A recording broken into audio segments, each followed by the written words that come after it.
Bonjour, aujourd'hui je te propose un exercice avec un appareil photographique où on va faire des constructions et des calculs avec un objet qui est situé à l'infini. Tu peux retrouver l'énoncé de cet exercice en bas dans la barre des tâches ainsi qu'une mind map sur l'essentiel qu'il faut connaître sur les lentilles convergentes ainsi que sur l'analyse des couleurs. Allez, c'est parti. Première question de cet exercice, est-ce qu'on obtient une image réelle ou une image virtuelle ? À partir du moment où vous pouvez recueillir votre image sur un écran, c'est-à-dire après la lentille, c'est que c'est une image réelle. La seule fois où l'image sera virtuelle, c'est quand elle se fera avant la lentille du côté de l'objet. Notre objet ici étant situé à gauche, avant la lentille convergente, on va recueillir l'image sur le film photo, sur la petite photographie qu'on va pouvoir imprimer après. Donc en fait, ici, on obtient bien une image réelle, puisqu'on peut la recueillir sur un écran. Alors, question suivante. Maintenant, cet objet, il est placé à l'infini. Alors, normalement, quand je représente un objet sur mon axe optique, je représente de cette manière un objet AB, un petit segment fléché avec la flèche dirigée vers le haut. Seulement voilà, ici, on n'a pas un objet qui est particulier, c'est un objet qui est placé à l'infini. À l'infini, ça veut dire qu'il est tellement loin que je ne peux pas le représenter sur l'axe optique. Donc c'est comme si j'avais l'impression qu'un faisceau de lumière parallèle arrivait jusqu'à moi. Donc c'est ce qu'on va faire ici en représentant par exemple un rayon lumineux astucieux qui va passer par le centre optique O. Donc ça va être le point B qui est situé très loin à l'infini ici. Donc A, lui, évidemment, le départ de l'objet, lui, il est situé sur l'axe optique, mais très très loin. Donc voici ici un rayon lumineux un peu particulier. Si je continue ce rayon lumineux, je sais que tout rayon qui passe par le centre optique ne sera pas dévié. Donc voici ce rayon-là. Je peux prendre de la même manière un faisceau toujours parallèle qui passe par un autre point particulier qu'on appelle le point F, qui est le foyer objet. Si jamais ce rayon lumineux donc parallèle au premier va passer par F, voici ce que j'obtiens. C'est pas évident, sans règle, je fais comme je peux. Donc ça, c'est le point B.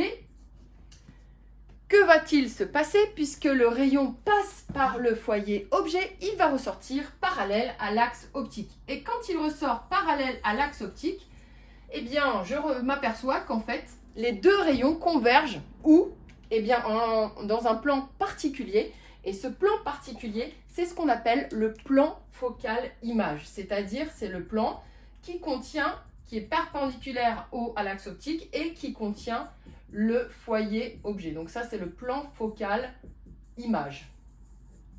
Eh bien, c'est exactement là que va se faire mon image A'B'. Voilà. Alors, j'aurais pu faire un autre rayon lumineux, toujours pareil, toujours parallèle. Que se passe-t-il ? Eh bien, maintenant que je connais le point de convergence, je le fais ici converger, ici passer par B'. On a répondu à la question 2A par une construction graphique, mais est-ce qu'il est possible de le faire également algébriquement, avec un calcul ? Eh bien oui, si on utilise la formule de conjugaison. Alors, la formule de conjugaison, elle nous dit que 1 sur OF' bar, attention, on est en grandeur algébrique, ça peut être soit positif, soit négatif, égale 1 sur OA' bar, moins 1 sur OA bar. Donc là, je cherche à savoir où va se faire l'image A'B'. Donc, il va falloir que j'isole ce terme 1 sur OA'. Donc, je vais isoler ce terme-là. Je vais donc le laisser de ce côté du signe égal. Et par contre, je vais faire passer ce moins 1 sur OA de l'autre côté à gauche. Cette grandeur ici n'a pas bougé. Elle reste où elle est. Et le 1 moins 1 sur OA passe de l'autre côté et devient un plus 1 sur OA bar. Donc voilà ce que j'ai pour le moment. Maintenant, il va falloir que j'utilise mes données de l'énoncé. Je sais que l'objet AB, il est situé à l'infini. Donc A situé à l'infini, ça veut dire que OA bar va tendre vers l'infini. Si ça tend vers l'infini, un petit peu de maths ici, ça fait pas de mal.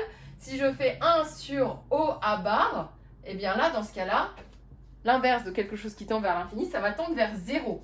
Donc finalement, cette relation de conjugaison va se simplifier. On va pouvoir enlever le 1 sur OA bar et il va nous rester 1 sur OF' bar égale 1 sur OA' bar. Si jamais là, rien ne m'empêche donc de flipper ça et de du coup retourner les deux fractions de part et d'autre. Et le point F', c'est la même chose que le point A'.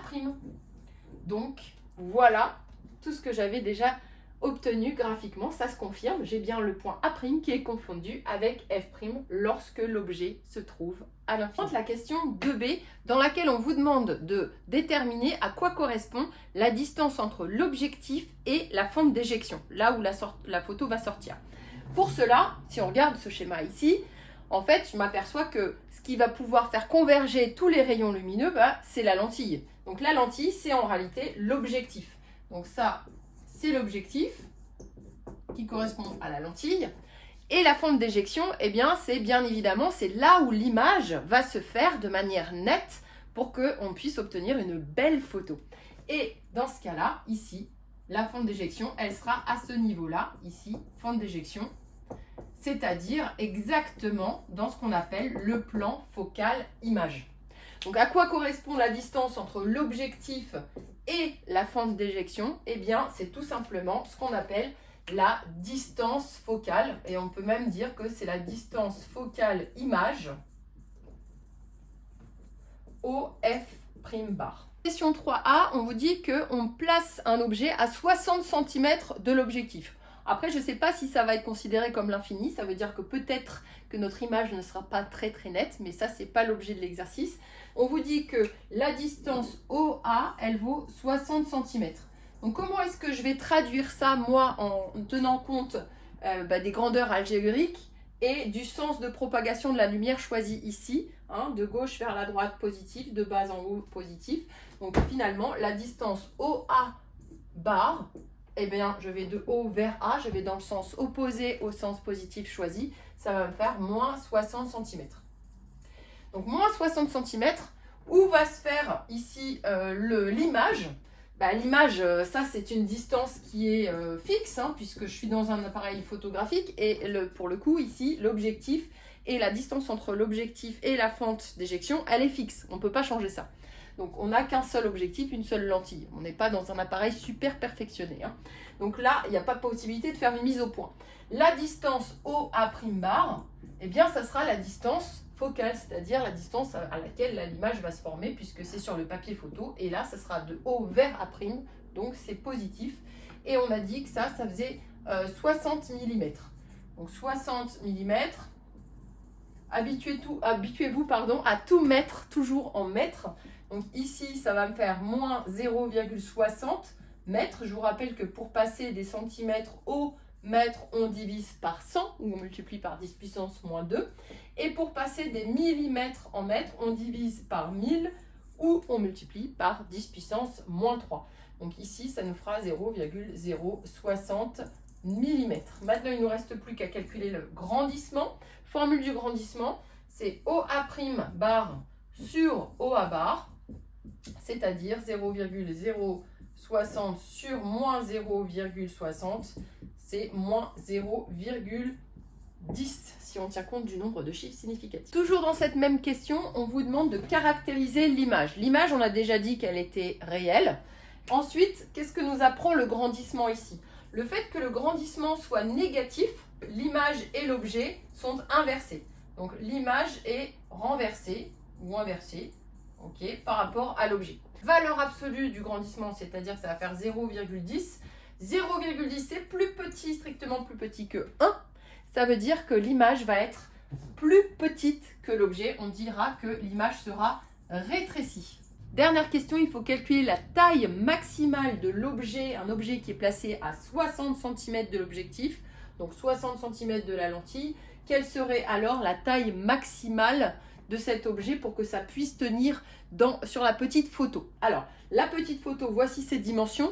Si jamais je prends la photo comme ceci verticalement, ça veut dire que l'image A'B', la taille maximale de l'image A'B', c'est 62 mm, c'est-à-dire 6,2 cm. Je vais rester en centimètres ici, ce sera plus facile pour faire ce raisonnement et puis se rendre compte un petit peu de ce qui se passe. Donc maintenant, il faut que je sache quelle est la taille maximale de l'objet AB. Pour ça, donc j'ai AB bar, point d'interrogation. Oh, au passage, j'ai oublié la petite erreur. A'B', il est inversé, donc il ne faut pas que j'oublie le signe moins. Je n'ai pas changé les paramètres par rapport à la question précédente. Je suis toujours un objet qui est placé à 60 cm et une image qui est à 60 mm. Donc ça veut dire que le grandissement que j'ai calculé précédemment est toujours valable. Il vaut moins 0,10 sans unité, moins 0,10. La formule de grandissement, elle peut aussi s'écrire A'B' sur AB bar. Donc je peux en déduire ici la valeur de AB, l'expression de AB bar, puisque c'est ce que je cherche. Donc AB prend la place de gamma, gamma prend la place de AB. A'B' n'a pas changé sur gamma. Donc finalement, AB bar est égal à moins 6,2 sur moins 0,1, c'est-à-dire 62 cm. Donc ça veut dire que pour un objet qui est placé à 60 cm de la lentille, la taille de l'objet, elle peut faire jusqu'à 62 cm pour que ça soit contenu sur cette petite pellicule, cette petite photo. Cet exercice est maintenant terminé. Je vous remercie beaucoup pour votre écoute et je vous dis à bientôt.